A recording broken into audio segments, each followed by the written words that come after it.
জীবনে প্রথমবার আসলাম সীতাকুণ্ডে, সীতাকুণ্ড পাহাড়ে চন্দ্রনাথ মন্দির দেখার জন্য। এই যে চন্দ্রনাথ মন্দিরটা উপরে, আমি ভিডিওটা করছি নামার সময়, তাই মন্দিরটা ভালোভাবে দেখাতে পারলাম না।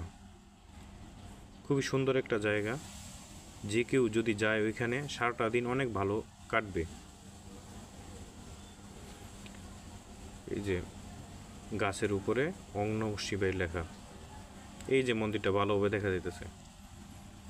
নামার সময় ভিডিওটা করছি, তাই মন্দিরটা ভালোভাবে দেখাতে পারলাম না। সিঁড়িগুলো অনেক ঢালু, যে কোনো সময় পাহাড়ে না উঠছে তার হয়তো অনেক কষ্ট হয়ে যাবে উঠতে। এই যে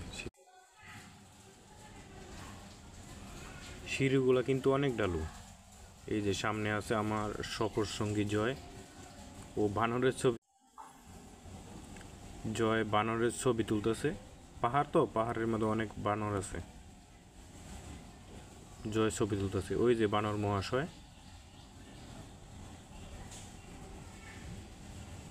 অনেক ঢালু সিঁড়ি, দেখেন কত ঢালু। আমার পা কাঁপতেছিল নামার সময়।